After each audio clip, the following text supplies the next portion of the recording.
Hello, and welcome to another episode of my 30 plus decks. Today I'm going to be showing off one that is one of my favorite themed decks, and that is Sauron, the Dark Lord. So this deck is red, black, blue, and 3. So this is Grixis. This is a 7/6 Avatar Horror. Has Ward. Sacrifice a legendary artifact or legendary creature.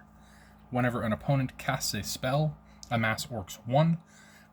When I'm playtesting this deck, I will assume that I have 3 opponents, and so when I pass my turn, I will be amassing Orcs 3 effectively, just assuming that they cast 1 spell each, which I think is generous. It definitely, in practice, is more than that. Whenever an army I control deals combat damage to a player, the ring tempts you. And whenever the ring tempts you, you may discard your hand. If you do, draw 4 cards. Often enough, I'll find myself just trying to have the ring tempt me so that I can pitch my hand and draw 4 cards. I don't work out of the graveyard a whole lot, but I definitely do a little bit. This deck is super fun. Like I was saying, it's themed. It's definitely just a really fun deck to play. One of the things that I changed about it recently is I added changelings to the deck, 2 specifically, Taurian Mauler, because it is something along the lines of, because changelings are armies, whenever I amass Orcs 1, it says if you don't have an army, you make a 0/0 army token and put the 1/1 counter on it, and it becomes an Orc army. Well, my changeling is already an Orc army zombie sliver, whatever.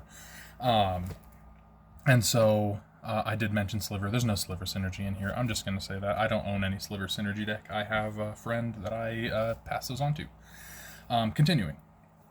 Taurian Mauler also says, whenever an opponent casts a spell, put a 1/1 counter on Taurian Mauler.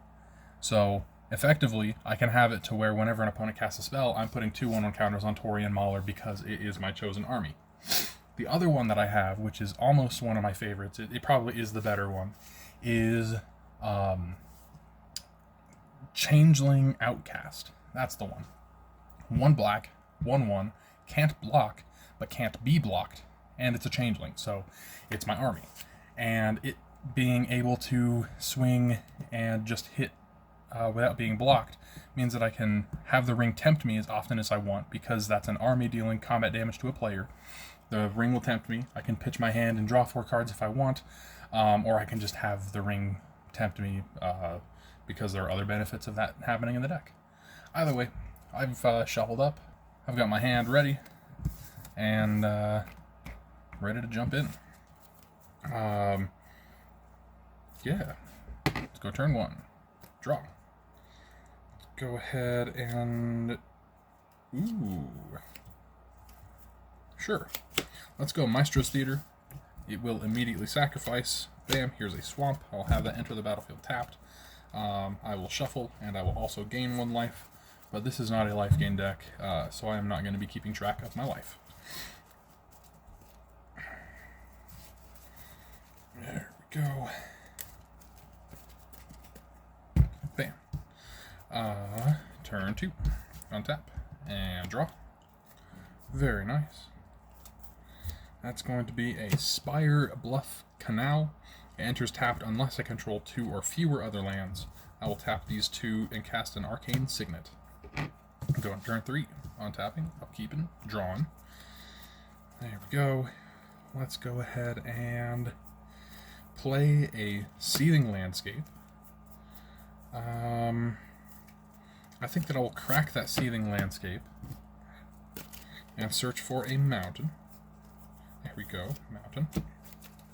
Enters tapped.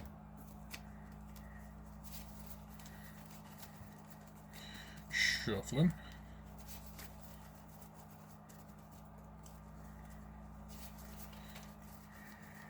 And continue ramping. Let's go 1, 2, 3. And I will cast a Commander Sphere and call it. Let's go to turn 4. Untapping. Upkeeping, drawn. Let's go with a command tower. 1, 2, 3, 4, 5, 6. Turn 4, I am ready to get out my commander. Sauron, the Dark Lord. I will go to turn 5. Now, like I was saying, at the kind of like as I end my turn 4, it's everybody else's turn, and during each of their turns, I will be amassing Orcs 1. So I will have an amass Orc 3. Up here is 3 armies. No, they are 1 army that is a 3/3. And that's back to my turn, so untap. And draw. Very nice. Let's go with this island as my land for turn.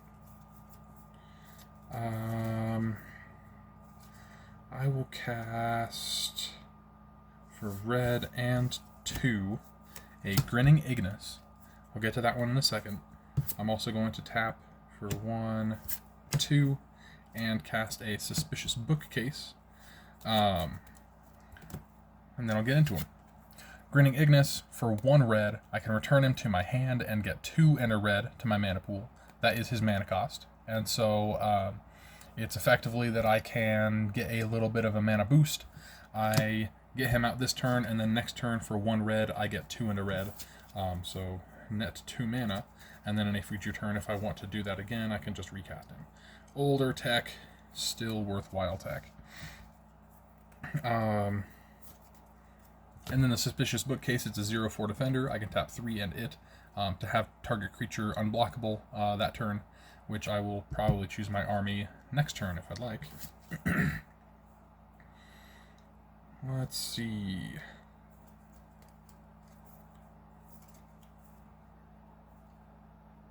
Yeah, I'll go to turn 6. Amass Orcs 3. Untap. Draw. Land for turn. Very nice. I think I'm going to go like this. Red, blue, black, and 1, 2, 3, 4, 5. Now I could do that a little bit differently using Grinning Ignis. Sure, let's do that. Let's go blue, black, and then tap that red, bounce Grinning Ignis for red. So blue, black, red, and 1, 2, 3, 4, 5. Casting Sauron, Lord of the Rings. Now, when I cast this spell, so this is before he's actually on the battlefield, I amass Orcs 5. That brings my Orcs up to an 11/11 from what I track. Then I mill 5 cards. 1, 2, 3, 4, 5. Oh no, it's a whiff. That's the worst whiff ever. Now, if you're curious, this one has some scribbles on it. This is Jimmy Wong and Josh Lee Kwai signing both a command tower and a soul ring of mine. Anyways, these ones all get pitched. And then this says, return a creature from my graveyard to the battlefield. Sadly, none. I was really hoping for one. Anyways, that's a darn shame.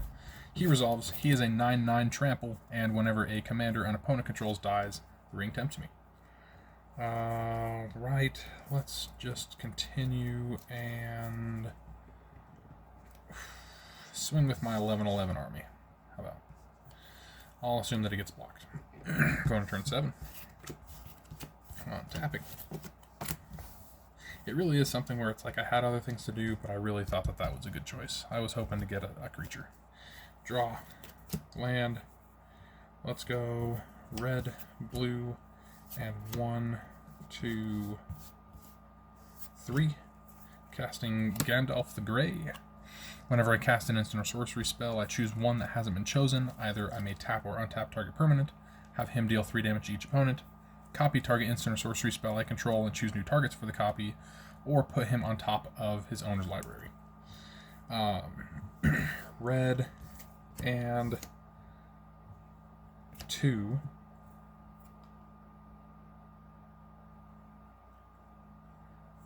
Let's see. I know what I'm thinking. I didn't amass Orcs 3. Red and 2. I could either do red and 2 to go Grinning Ignis again, or red and 3, which I think I might actually do. Amass Orcs 2, and then this deals X damage to target creature an opponent controls, where X is the amassed Orc army's power. So I'll probably do that, just amass Orcs 2, so it's up to 16/16, and I will blast something. Yeah.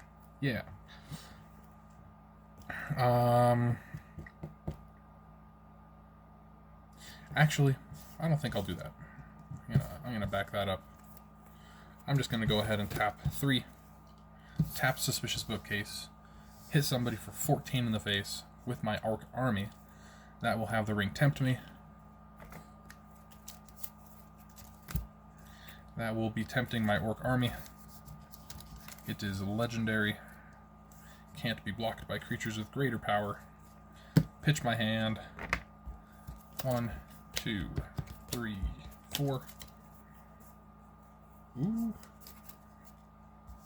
And second main, tap Commander Sphere for a black. Changeling Outcast. 1/1 Changeling, can't block, can't be blocked. Yep, okay. That was an alright playtest. Like I was saying, this deck is more themed than anything, and it definitely does work well with each other. But it's also just kind of a silly little deck. No, it actually is really gross. It's I don't know. There are some things in here that could be more optimized, but I choose not to. How about that? For example, I had drawn into... Where is it? It was just there. The Black Breath. Creatures my opponents control get -1/-1 until the end of turn. The ring tempts me. That's mostly in here for the ring tempts me. I guess that is a unique mechanic, so it is in here for its reason. But it's...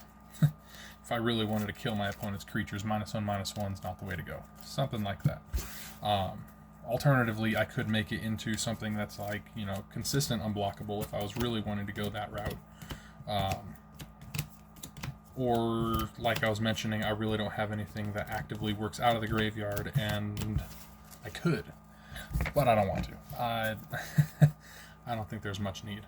That Sauron Lord of the Rings you saw is one of the few instances of the deck that actually works out of the graveyard. And man, what a whiff. It happens. We all know it. And if you don't, you haven't been playing for long enough. Anyways. I should shuffle up and go one more time. 1, 2, 3, 4, 5, 6, 7. That one was honestly awesome with ramp. 1, 2, 3, 4, 5, 6, 7. Yeah, Sauron the Lord of the Rings is an 8 cost. And I cast him, I think, turn 6. This one's also going to be a good one. Let's see what I can do with it. I was just thinking, ooh, I might need one more land, but there's a will. Draw. Let's go ahead and...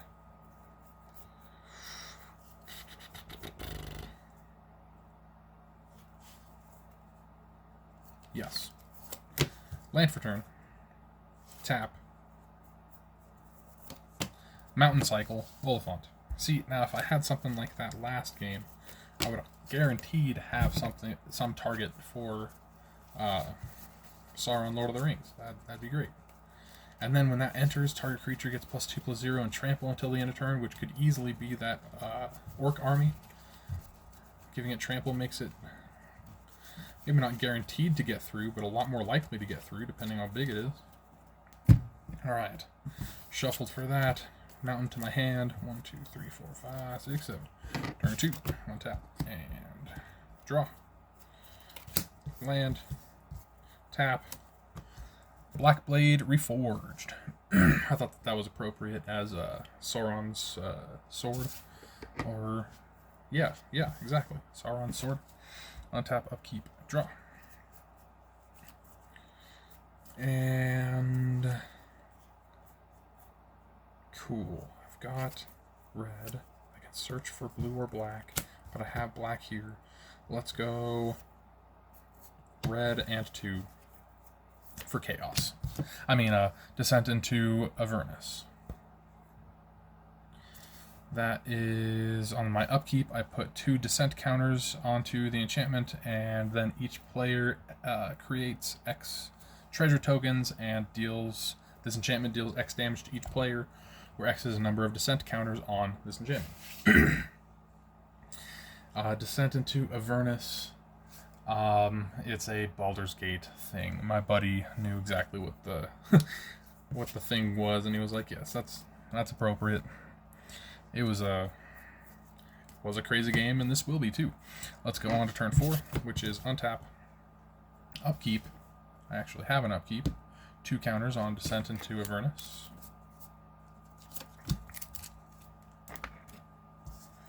Which makes 2 treasures. And it is kind of funny because, like I was saying, this deck isn't trying to track life gain, but I think that in this case, keeping track of life lost is funny. So, I'm down to 38. Let's just put those over here. I have 2 treasures. And that was upkeep, so I draw. There we go, there's an island. 1, 2, 3, 4, 5, 6. And Sauron is here. Now, I will pass a turn. And amass Orcs 3. Then it comes back to me. That is untap. Upkeep. That goes up to 4. I lose 4, so I'm going down to 34 at least. And then I will make 4 treasures. And I will draw. That will be that mountain. Land for turn. Okay.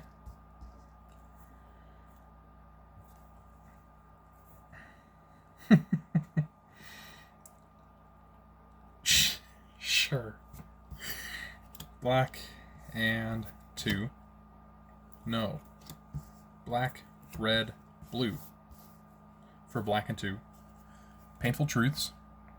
I draw X cards and I lose X life, where X is the number of colors spent to cast a spell. So that is another 1, 2, 3 life lost, bring it down to 31. Now it's 1, 2, 3 cards drawn. It's going to be...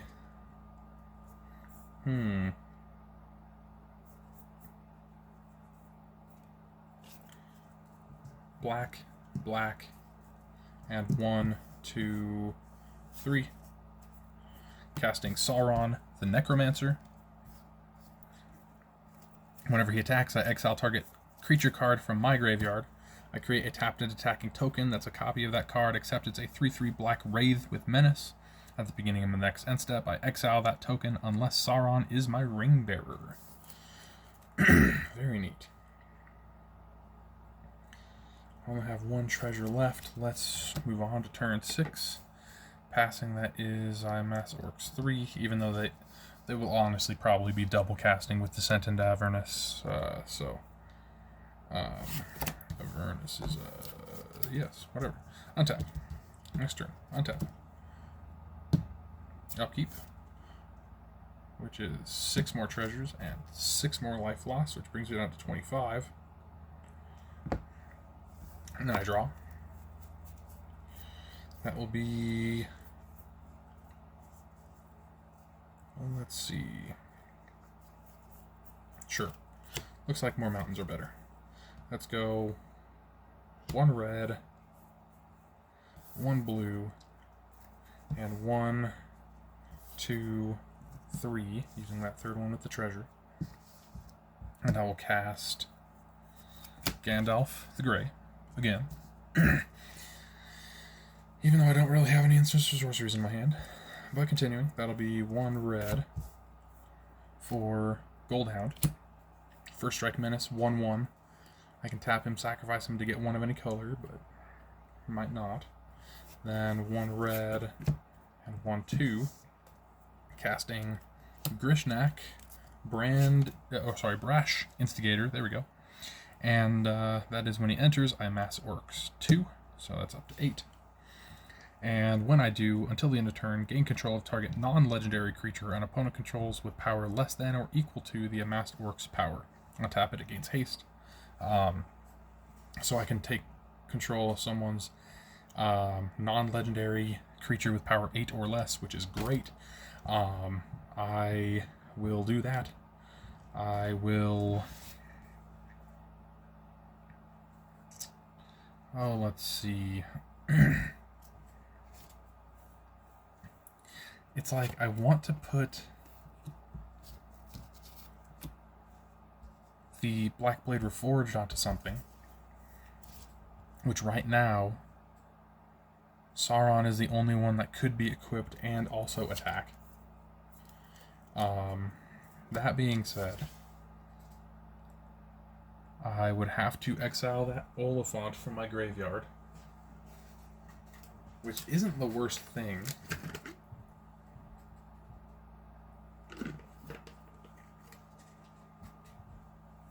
I've got it. I think I've got it. Okay. Oh, this is going to be cool. I'm going to use 1, 2, 3. And, yeah, 3 treasures to equip Blackblade Reforged onto Sauron the Necromancer. Making him a... let's see, 1, 2, 3, 4, 5, 6 land. So he is a 10/10 menace. I will, move things around. I will declare attack with my Orc army and Sauron the Necromancer. And when Sauron the Necromancer attacks, I exile this Oliphant from my graveyard and create a tapped and attacking token that's a copy of that card, except it's a 3/3 Black Wraith with Menace. And at the beginning of my end step, I exile that token unless Sauron is my ring bearer. And I will do something like, when the Oliphant enters, whenever Oliphant attacks, another target creature gets +2/+0 and trample. I said it was an ETB, that's my bad. And it's not being declared as an attacker, so that doesn't quite work. Dang, I was kind of hoping that it was a...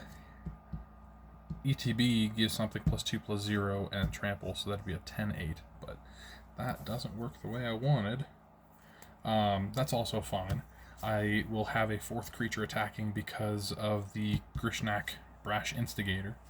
I could hope and pray that the Orc army goes through, and that's honestly not only for ring bearer, or ring tempting me, to make Sauron the Necromancer my ring bearer to keep the Oliphant around, but also because I want to pitch my hand, which is land. So I could do it saying, hopefully, you have 4 creatures, but the Orc army is the second biggest, doesn't have menace,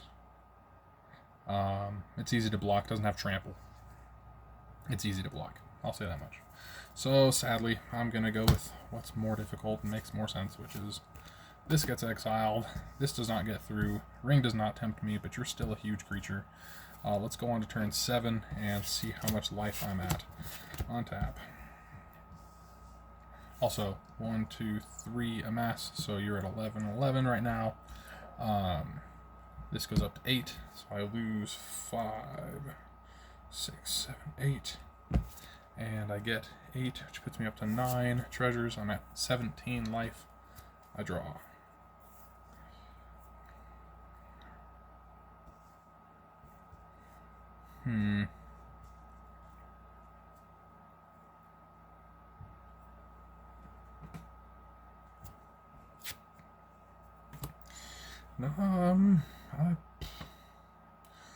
don't think that there's really anything in my hand that helps me. I don't have any way to give my Orc army an evasion. I can go black and 1 for Golem, Patient Plotter, which when he leaves the battlefield, the ring tempts me.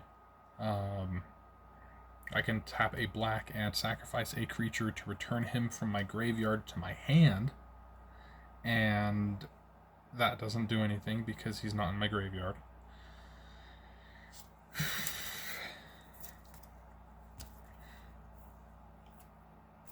I have lands in my hand other than that. So, sadly, that is kind of where it's left. If I had a way to have the ring tempt me, that's 3 more lands and a Black Breath. But Black Breath is another way for the ring to tempt me. So that could be 3 more lands and Soul Talisman, so more land, Curse of Verbosity, which is draw. I guess. There's still some work to be done, I'd say. But that being said, I'm constantly working on all of my decks. This deck is... this one's a really fun one to use. One of the additions that I made most recently, it was something that I had just got, I was on vacation, and so when I was out, I decided to stop by a couple of card stores. One of them in particular was a GameStop, and they had a Sauron the White Hand, which, let's just zoom in. Whenever I cast a non-creature spell, amass Orcs X, where X is that spell's mana value. Goblins and Orcs I control have Ward 2. Very cool. I believe that he was the commander for the Lord of the Rings Red, Black, Blue deck, you know, the evil deck. But I just went ahead and made my own. I straight up built this from scratch, if you couldn't tell. That being said, I just had a lot of Lord of the Rings cards gifted to me. So I was helping somebody out at the time, and they were giving me Magic cards as kind of a way to show their appreciation, and this deck was born. Anyways, hope you guys enjoyed. I definitely enjoyed playing for you. Hope you guys have a great rest of your day, and I will see you in the next one. Later.